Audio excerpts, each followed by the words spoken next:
kita sedang ada pasien kecelakaan. Berapa umurnya? 30 tahun dan motor kenceng nggak pakai helm. Pedalanya di kepala, di tangan, di kanan, kemungkinan kayaknya patah, badannya terluka. Oke? Sampai ke tempat kita. Yang kita lakukan ngapain? Yang pertama, belum itu ya, apa yang paling penting? Aman dulu, benar. Kita harus aman dulu. Itu mutlak ya, wajib. Jadi teman-teman tidak diperkenankan mendapatkan komponen ini. Aman diri, aman lingkungan, aman diri artinya jangan sampai kita jadi pasien selanjutnya yang paling esensial. Aman lingkungan kita memberikan lingkungan yang layak untuk pasien. Kalau pasien bisa pasang member sama pasang, kalau bisa. Oke, setelah itu aman pasien, jangan tambah cedera tambahan dengan suaminya. Oke, setelah itu oke, sudah siap. Kalau isinya cek saudara, pakai AVPU kalau di Universitas. Kita lihat ini pasien trauma. Iya, ini jelas pasien trauma, bukan pasien jantung karena banyak pendarahan. Oke, setelah itu cek kesadarannya pakai AVPU, alert, verbal, fake, unresponsible. Maksudnya kan? Awal itu kalau kita ajak ngomong, ya nyambung. Oh tadi kita apa? Nah dia jawab, terus tadi nah itu alert. Verbal itu dia berespon atas dasar respon verbal. Pak, kita ajak ngomong, dia buka mata. Yang tinggal dia berubah. Jadi dia berespon atas dasar respon verbal. Kalau pain, kita kasih respon nyeri. Dia berespon bukan mata, kita lepaskan, dia berubah. Itu berarti dia berespon atas dasar pain, nyeri. Kalau unresponsible berarti tidak berespon. Makanya itu ya, itu untuk ngecek mini GCS. Untuk kita sebenarnya lebih simple. Oke, pakai AVP. Setelah itu poinnya cek tadi baru buka nih, nanti pain ada penurunan kesadaran, benar ya? Setelah itu panggil bantuan. Kita tidak bisa menangani pasien seperti ini sendirian. Jadi selalu ditanamkan kita nggak bisa sendirian, kita harus minta bantuan. Kalau di IMC punya tenaga emergency ya? Minta tolong teman-teman. Teman-teman ada pasien yang penurunan kesadaran, ambilkan tenaga emergency dekat ini, tutup tirai. Oke? Selamat ya teman-teman. Teman-teman dalam rangka datang, menunggu datang, terus cek karotis, masuk ke survei primer. Oke? Survei primer itu ada A, B, C, D sampai H. Masih ingat nggak? RB, breathing, circulation, sirkulasi, disability, exposure, F, Foley catheter. Foley catheter, Kalau Foley catheter, tadi sudah kita bahas. E, gastric tube, hanya FGH, hanya heart monitoring, pasang monitor. A sampai H, saat ini kita belajar bertahap dulu. Di A ngapain saja sih? Di B kita ngapain? Di C kita ngapain? Sangat bertahap. Nanti di tempat sebelah kita main secara simultan, betul-betul berbarengan, simulasi benar. Oke? Yang kita lakukan saat ini bertahap. Oke teman-teman? Mulai dari RW dulu. Apa sih yang dikerjakan di RW? Tanamkan setiap A, B, C sampai H. Harus kaji dulu. Selalu tanamkan gitu. Kaji dulu, temukan masalahnya. Setelah itu tata laksana. Pasien scoring. Tata laksana bisa hati-hati, bisa jotras, bisa pasang opa, bisa RA. Dari sekian banyak opsi, silakan pilih salah satu yang paling cepat untuk saat ini kita pakai. Tata laksana. Yang terakhir selalu dievaluasi. Pasang snoring. Oh, saya punya opak, pasang opak. Dia evaluasi lagi. Masih ada nggak snoring yang muncul tadi? Ya, evaluasi penting untuk menilai kerjaan kita itu berefek atau tidak. Itu penting. Oke ya, kaji dulu temukan masalahnya tentang pelaksanaan evaluasi. Oke, kita mulai dari RW. RW itu ada plusnya, ada plus ventilasi. RW plus kontrol servikal. Di RW, tugas kita bukan hanya menjaga RW, tapi juga jaga vertikal. Oke, dan servikal di sini. Servikal. Kalau servikal jalan lain. Nah, kalau servikal dan servikal kalau patah kelihatan nggak? Ini kalau patah kelihatan nggak? Enggak. Tidak. Jadi ada tanda-tanda di mana kalau tanda itu muncul kita curigai pasien mengalami fraktur Vertikal. servikal. Tandanya apa saja? Depan jas di atas klavikula. Klavikula jelas. Yang kedua multiple trauma. Jadi walaupun nggak ada jejak di sini tapi traumanya banyak. Trauma untuk pasien ini ya. Yang ketiga itu baru serang ini. Yang ketiga cedera kepala disertai penurunan kesadaran. Cedera kepala jelas, penurunan kesadaran ada. Yang terakhir biomekanik trauma, kronologis kejadian. Jadi kalau kronologis kejadian mendukung, kita curigai lah.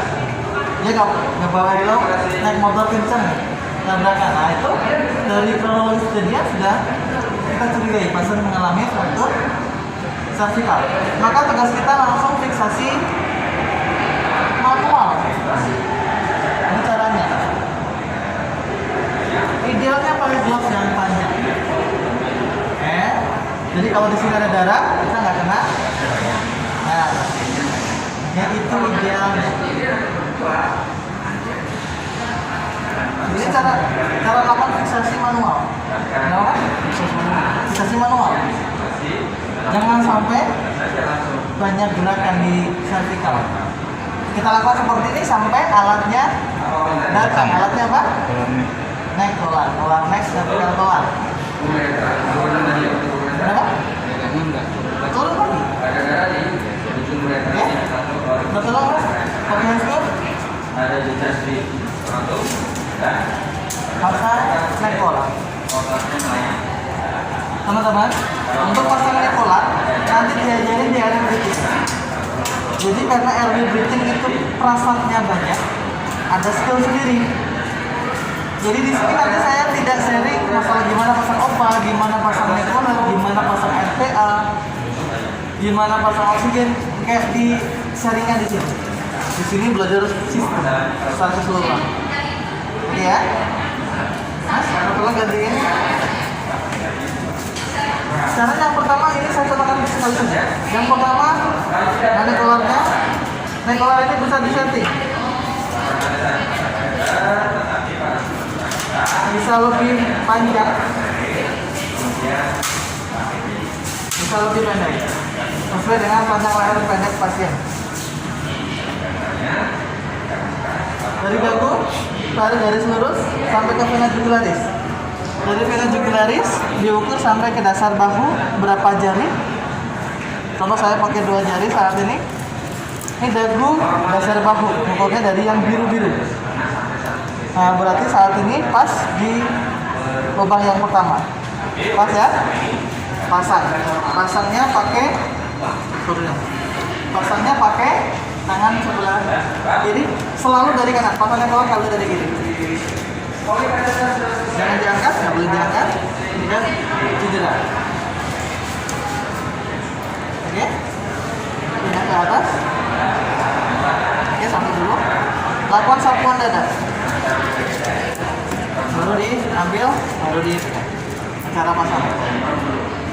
Evaluasi sudah pas atau belum? Kalau belum pas, ulang. Oke? Mengetahui pas atau enggaknya gimana, Mas? Kenapa? Mengetahui pas atau enggaknya gimana? Mengetahui pas atau enggaknya? Oh, dia pasti. Kalau saya terlalu panjang, dia terlalu ekstensi. Nah. Jadi kelihatan. Dilihat saja, diinspeksi sudah kelihatan. Kalau nggak pas. Untuk view cervical itu ada 3 alat, neck roller, head stabilizer, sama lock spine board. Tiga-tiganya. Kalau tiga-tiga itu sudah terpasang komplit, kita nggak usah pegangin. Kalau terpasang. Cuma kalau saat ini hanya ada neck roller saja, kita tetap harus bisa pegangin karena pasang masih bisa gerak. Coba gerak kepalanya. Masih bisa gerak. Jadi tetap harus kita pegangin. Cuma tidak lepas dari bawah lagi. Oke ya. Kalau nanti sudah ada long spine board, sudah ada head stabilizer di sini, pakai gabus itu kita nggak usah megangin lagi, udah aman ya, udah komplit, nggak akan bisa gitu. Tapi kalau belum ada itu tetap harus kita pegangin. Oke. Kalau snoring, berarti kita kaji sudah ada nggak masalah semata? Kita temukan masalah, pasti snoring contoh, kayak sadar dia snoring. Maka kita pakai patah lemas, berapa kali apa? Nah, kalau ambil obat, nggak apa-apa di bawah semuanya. Nanti di sini baru diukur. Nah, cara mengukurnya dari ujung bibir sampai ke ujung telinga. Nanti di sana diajarin ya. Saya cuma contohkan saja. Kegedean, jelas. Contoh seperti ini. Close finger, buka mulutnya, masukkan sampai palatung, terus 80 derajat diputar masukkan. Oke, nanti belajar lagi, betul-betul dibahas di materi ada di tingkat. Jadi ada waktunya tersendiri. Oke ya, kita bayangkan saat ini sudah terpasang apa, kita evaluasi lagi. Masih ada nggak suara ngorok yang tadi muncul dengan pasang opak? Oke, itu yang kita kerjakan di RW. Kaji dulu, dan bukan masalahnya ngorok, tata laksana. Saya pengen pakai opak karena dia nggak sadar. Nah, yang terakhir evaluasi. Contoh, kerjakan itu di RW. Tugas RW itu saja. Pertama, pasien ini kira-kira sesak nggak? Kalau sesak kasih, kalau pasien sesak kasih oksigen. Oke, memang paling bagus kita lihat di AGD itu paling bagus. Ya, tapi kalau di gawat daruratan kata LS untuk pasien gawat darurat bisa langsung pakai NRM non reducing mask. Nah, tolong mas ambilkan ada pasien butuh sepertinya.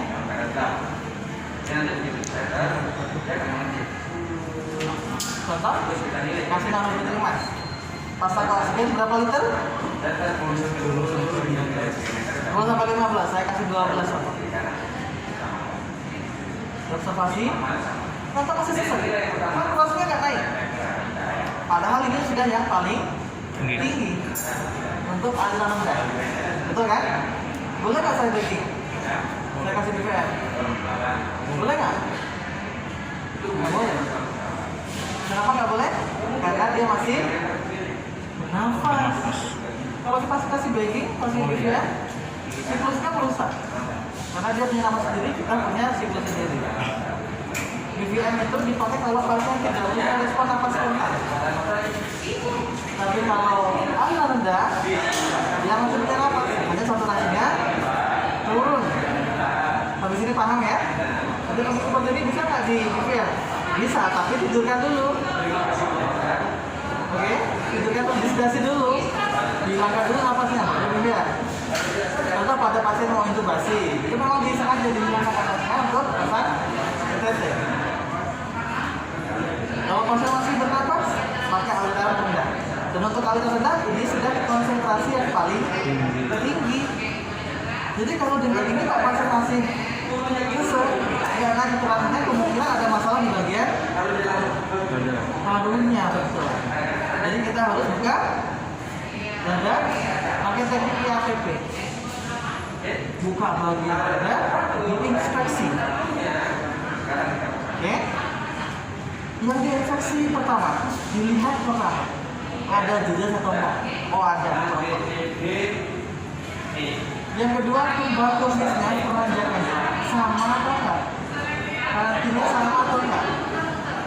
Itu yang diinspeksi. Yang pertama jejas, yang kedua ekspansi. Setelah itu auskultasi. Mas pakai auskultasi, pakai auskultasi, pakai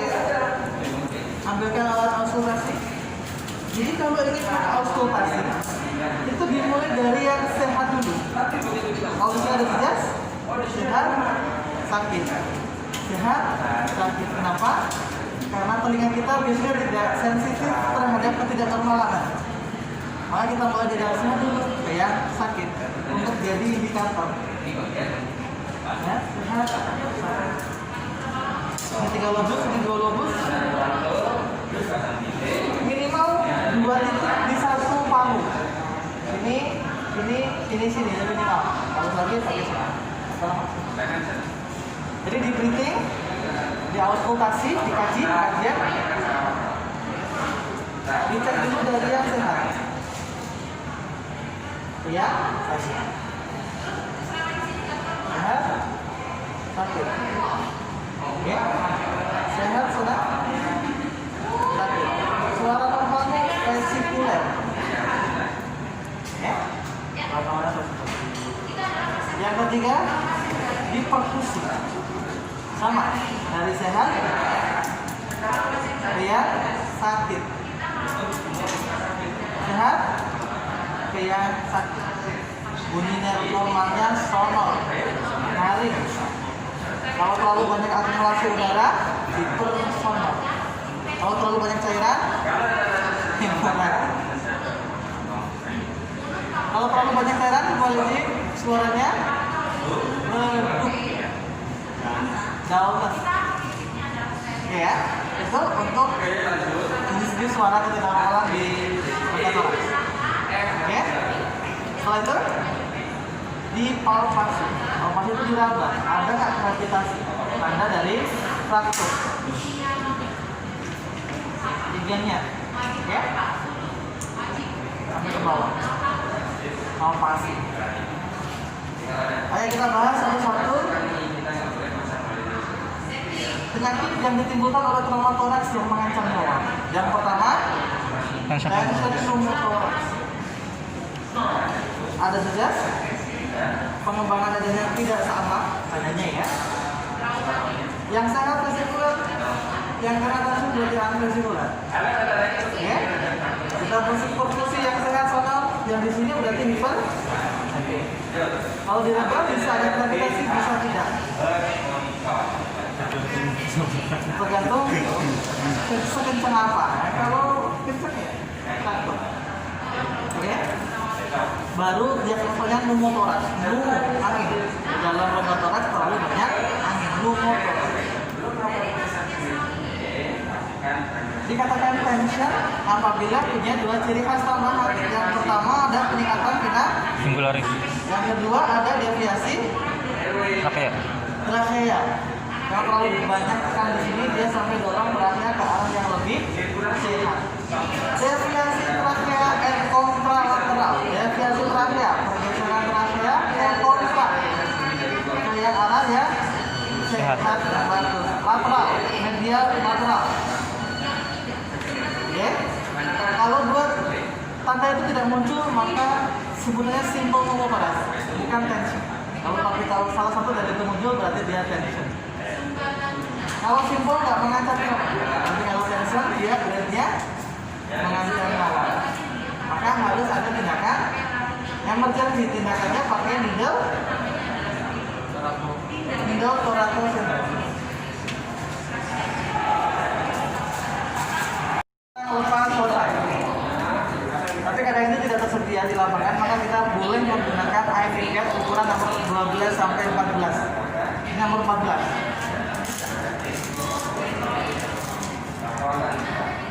Jangan kembali sama needle trico ya. Kalau needle trico di sini. Ya. Nah, needle trico di sini tepatnya di mana? ACS2.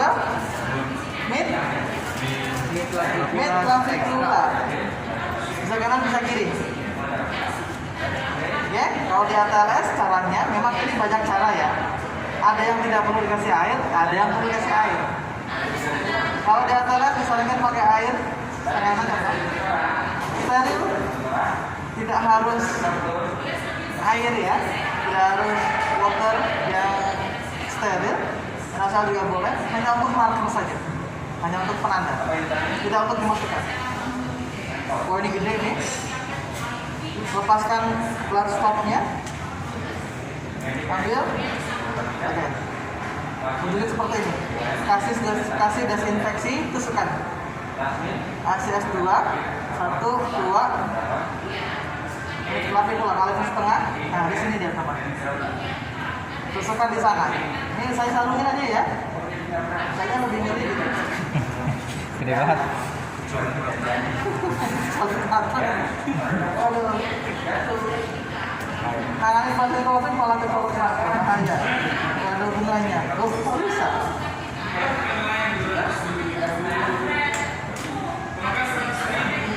Bentuknya seperti ini berarti, kayak ada ban kempes. Karena tekanan 90 derajat. Karena tekanannya tinggi. Jadi kalau seperti ini, kan dia open, masih ada udara masuknya. Jadi kita buat ventilasinya di sini. Ventilasi mekanisme ventil. Boleh pakai handscoot seperti ini. Contoh.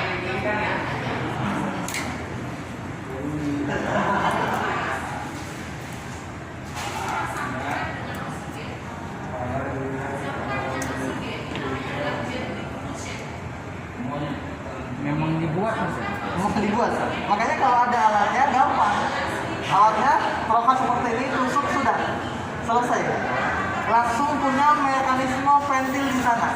Mekanisme ventil itu tadi dalam bisa keluar, yang luar nggak bisa masuk. Langsung ada katupnya di sana. Kalau pabrikan ya. Kalau nggak ada, bisa dimodifikasi seperti ini. Ya. Ini nanti di dropper. Ini dilubangin kecil. Ya. Jadi kalau dari dalam bisa keluar. Tapi dari luar, pada saat nanti dia ekspirasi, dia nggak bisa masuk udaranya karena ini pasti sedot, kempes, nggak bisa masuk. Oke? Mekanisme ventil, dari dalam bisa keluar, dari luar nggak bisa ke dalam. Ini alat modifikasi saja. Alat yang pabrikan ada, tapi jarang ada di rumah sakit. Makanya Mekanisme teman-teman- ventil itu terpasangnya itu sebelum kita tusuk atau setelah kita tusuk, Mas? Kenapa? Mekanisme ventilnya itu. Setelah kita tusuk, karena untuk memastikan dia ada udaranya keluar atau tidak, betul-betul harus dipastikan. Sampai kapan alat itu dipasang? Tidak ada batasan waktunya. Sampai dengan WSD atau torakotomi menjadi pilihan dilaksanakan. Kalau memang ada medis yang ngomong WSD, tusuk WSD, terpasang WSD, ini dilepas. Oke? Beda dengan hidrokriko yang harus punya target waktu. Kalau ini target waktunya bukan menit tapi tindakan. Oke? Sampai sini bisa dipahami? Kalau kedalamannya gimana, Mas? Bebas. Oke. Di antara yang baru, ini jadi bahan evaluasi. Kenapa? Rata-rata memang kedalamnya 2 cm. Tapi itu tergantung dengan tebal atau tipisnya lemak di sini. Kalau ukuran gendut sudah tebal, 2 cm nggak masuk. Dan cara ngetahui kalau udah masuk apa? Kalau udah masuk, kita cek pakai ini nih. Di sini kan tadi ada airnya. Gelembung air. Nah, ada air bubble, perumpul-perumpulnya. Makanya ada teknik yang tidak pakai air, ada teknik yang pakai air. Kenapa? Karena orang-orang yang menganggap tidak pakai air, ini kan tekanannya tinggi, pasti langsung keluar. Nah, tapi kalau di atas, kalau pengen aman untuk ngecek di sini, kan kemungkinan kita bisa salah mengkaji kan? Jangan-jangan telinga kita yang tidak bagus, jadi bilangnya hipersonar padahal redup. Contoh, kita nggak ngeh bahwa padahal itu hipersonar. Harusnya merah kan? Jadi kalau kita sedot, pasti isinya udara, darah. Kalau memang dia di motor. Ya, jadi mau pakai air silakan, nggak pakai air juga silakan karena dua-duanya memang ada di deras. Kalau di atas pakai air. Jangan-jangan cuma kegoreng, jangan-jangan cuma pakai teman. Kalau nggak tembus, ini nggak akan menjadi open. Oke? Tapi kalau tembus, ada udara masuk keluar di sini. Namanya saking semua. Udara keluar masuk dari luka. Oh, itu berarti jelas dia mengalami open pneumotoraks. Tindakannya pasang kaca Dikasih besi. Nah ini tadi alat yang ditanyakan. Baru dipasang kasar 3 sisinya, menutupi seluruh kanan. Nah, yang menutupi seluruh sisi. Oke. 3 sisi. Secara teknis itu gunanya untuk mengeluarkan dari dalam bisa keluar, tapi yang di luar nggak bisa masuk karena kalau mau masuk dia kempes, kendor. Mekanisme ventilasi. Infeksi. Satu lagi. Kalau mau kita buka di mana saja sebelumnya bisa, karena yang kita cari mekanisme ventil. Cuma disarankan yang dibuka yang bagian bawah, contoh sini atau sini. Kenapa? Supaya kalau ada darah dia nggak masuk, ada keringat nggak masuk, ada cairan nggak nampung. Jadi disarankan yang dibuka bagian bawah. Kalau pasien saat ini semi follow, dari bawah sini sama. Daunnya redup. Tidak ada cara yang mengeluarkan darah dari sini kecuali pakai WSD. Oke? Kalau darah bisa dari sini. Tapi kalau darah nggak bisa. Karena larinya ke bawah, jadi harus pasang WSD SCS 56 mid axilla. So ini medis yang melakukan ya.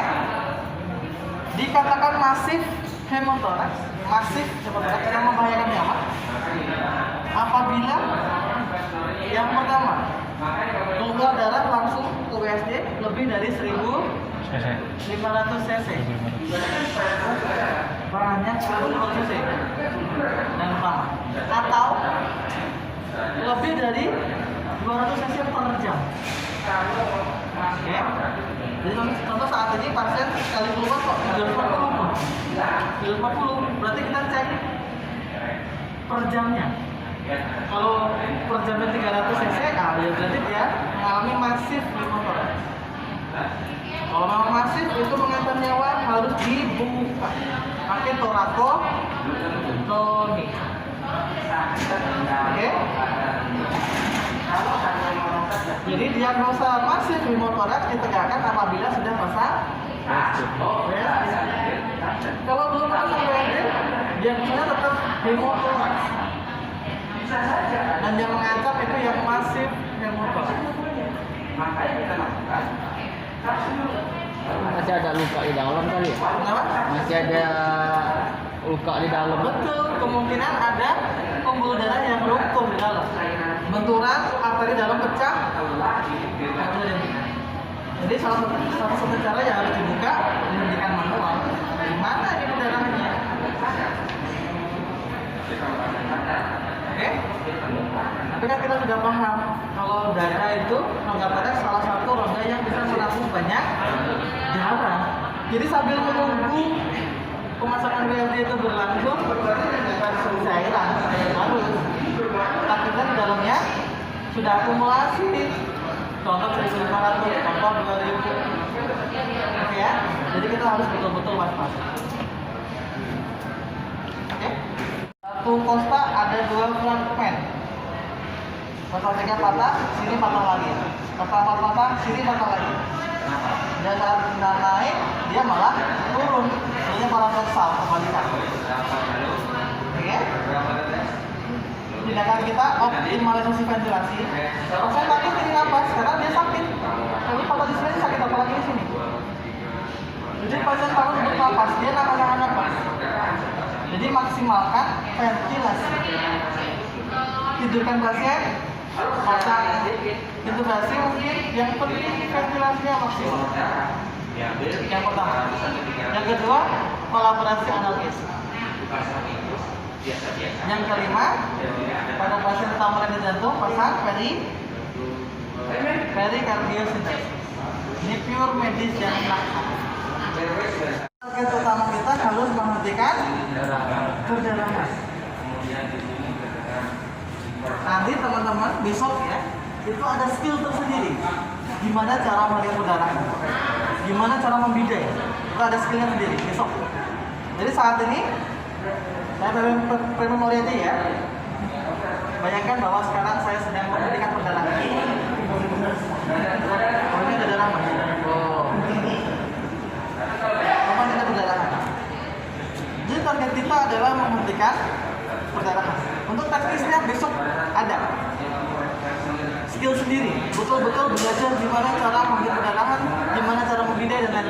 Bisa kan? Oke? Jadi saat ini teman-teman, target utama kita adalah mengurangkan perdarahan. Setelah itu, karena dia banyak darah yang keluar, kita cek akralnya, nadinya. Ada nggak tanda-tanda shock? Akral dingin, nadinya cepat. Nadinya 115, akralnya dingin, berarti dia mengalami shock kelas 15 teman-teman. Kalau kelas shock, ingat bilangan 100, 120, 140. Ulang dari 100 kelas 1, lalu sampai 120 kelas kelas 2, 120 sampai 150 kelas 3. berarti 150 kelas 4. Oke ya? Iya. Ingat-ingat ya. Kalau 114 berarti kelas 2. Nah, kalau kelas 2 kehilangan berapa persen kan? Kalau udah tahu kelas 2 kan harus tahu persentase kehilangan darah. Kalau persentase kehilangan darah, ingat bilangan 15, 30, 40. Kelas 1 berarti kurang dari 15%. Kelas 2 15 sampai 30.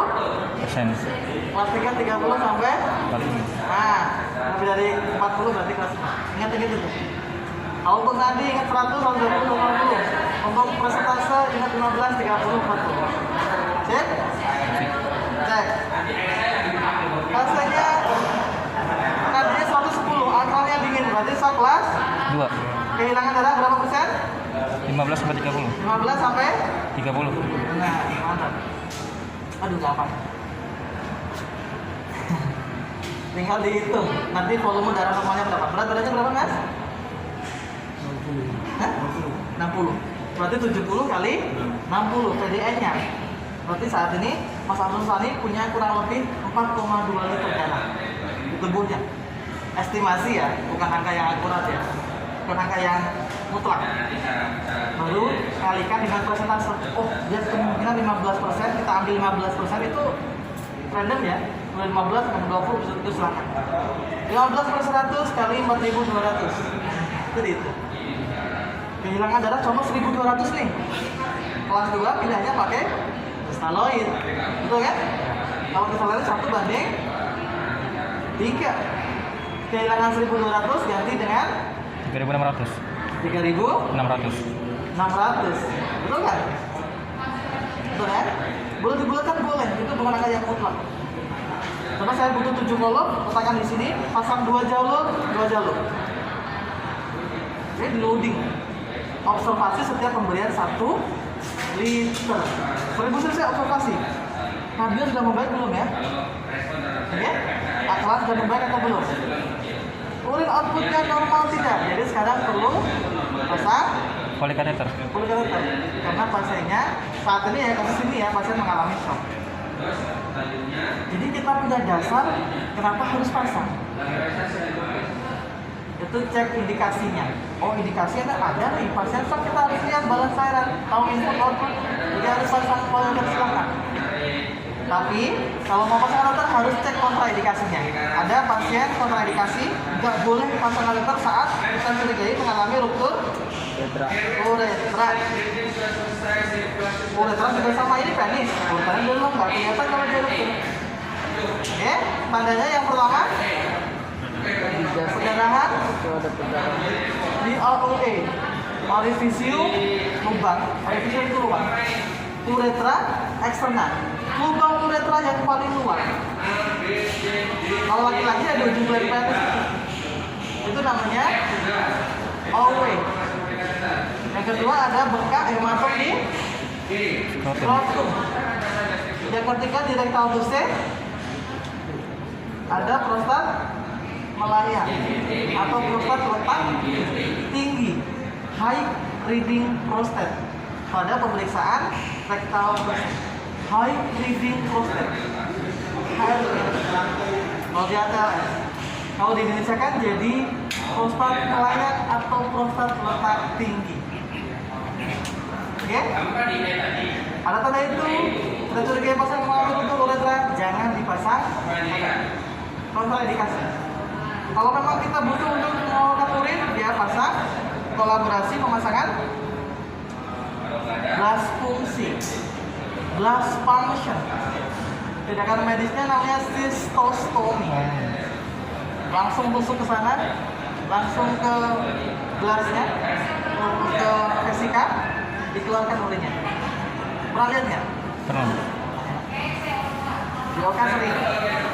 Pasien BPH, bedanya prostat hiperplasi, dia nggak bisa kencing, karena struktur, tapi dia pengen kencing penuh blastnya. Dulu saya di kamar operasi, asistensi sama SPP, seluruh belakang dokter.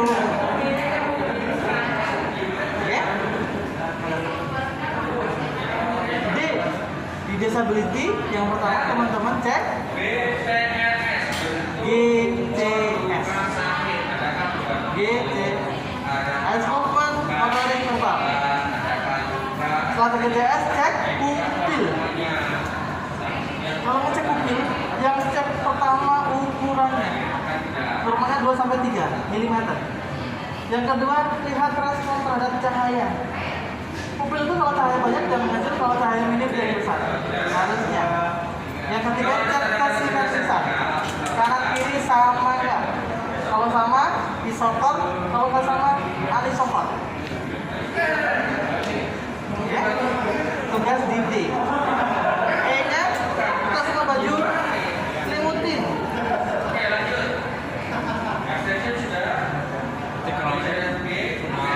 Jadi di exposure, buka semua baju. Kalau mau lihat bagian belakang, miringkan di lock roll. Satu makan lock roll. Satu di atas, satu di atas, satu di atas, satu di atas, satu di atas. Posisi manual apa? Coba data yang di atas.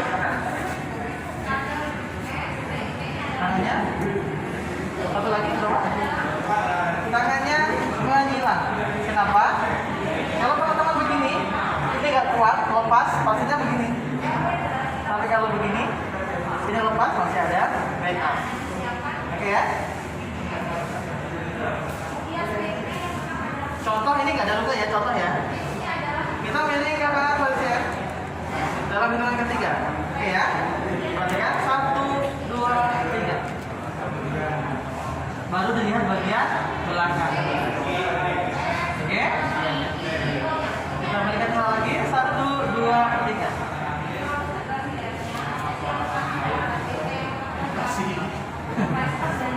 Lock roll. Lock itu balok kayu.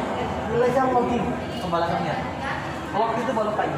Jadi kalau balok kayu itu kita putar, semuanya ikut putar. Betul ya? Jadi cara memberikan lock secara bersama-sama dari ujung kepala sampai ujung. Oke.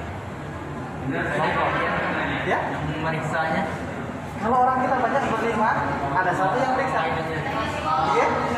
Kalau nggak ada, dia harus bergantian. Dari atas dulu dilihat, diraba, estafet. Aman? Paling low. Kalau nggak ada orang. Kalau ada kinerja waktu tulang belakang, langsung pasang papan.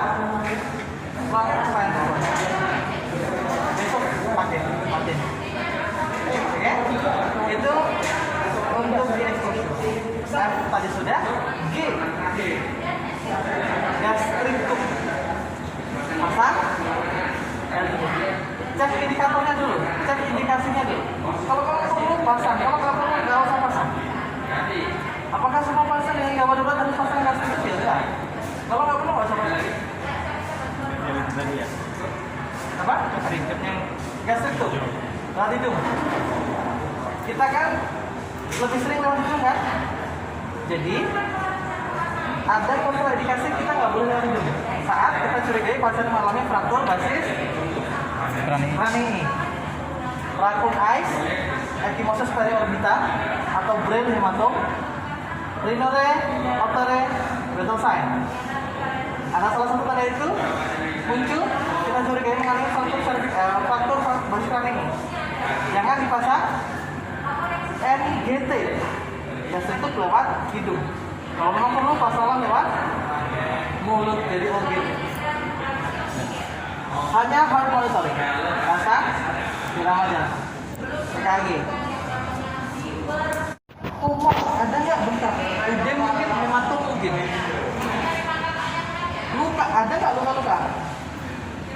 terakhir sakit. BTLS selama BTLS memudahkan kita. Betul, tumor, luka, sakit. Oke? Yang kedua, cek PTV kalau tadi belum. Oke? Tadi kita sibuk pada PTV, sekarang PTV. Yang ketiga, biday kalau belum. Tadi di sini patah. Kita sibuk aja sama ABC tadi. Maka belum di biday, silakan di biday. Yang keempat, tadi kita sibuk lock roll. Kita sibuk yang ABC, belum lock roll. Silakan sekarang di lock roll. Yang keempat, cek lingkar perut. Yang kelima, cek semua lubang. Finger in every orifice sebutnya. Cek semua lubang, lubang hidung, semua lubang. Ulangi lagi, sama BT, cek PTV. Biday kalau belum. Kalau tadi sudah nggak usah. Lock roll kalau belum. Kalau tadi sudah, sekarang nggak usah. Cek lingkar perut, gamut lain. Cek semua lubang. Itu untuk head to toe. Ingat, kalau teman-teman supaya tidak lupa, kasih jawaban keluarga ya. Tempat. K yang pertama tanyakan keluhan. O-nya obat, obatan. Konsumsi obat kan? Obat anti TB, OAT atau obat hipertensi, obat banyak. Sampai jam berapa? Obat sudah Pak? Sudah. Sudah. Istirahat Break dulu. Istirahat 30 menit. 30 menit. Oke. O-nya obat. M-nya makan. Esensinya adalah jam berapa terakhir makan. Bukan makan apa ya. Boleh nggak makan apa, tapi esensi paling penting adalah jam terakhir makan. Kalau mau dioperasi. Oke. P-nya penyakit penyerta dan penyakit riwayat keluarga. A-nya alergi. A yang terakhir kronologis kejadian. Keempat, keluhan obat makan penyakit alergi kronologis kejadian. Oke. Setelah anamnesa baru pemeriksaan penunjang. Oh ini butuh apa nih? Ronsen, CT scan, tentang laboran scan. Kita kolaborasi dengan medis. Setelah itu baru dokumentasi, tulis yang dikerjakan, kerjakan apa yang ditulis, yang terakhir baru transfer. Bisa internal, bisa eksternal. Kalau kita tangani sendiri, ya internal, dari IGD ke OK, IGD ke ICU, IGD ke IMC, IGD ke ICU. Kalau eksternal ya harus dirujuk ya. Jadi perujukan itu sudah di akhir. Makanya kemarin di materi perujukan tempatkan paling akhir. Oke?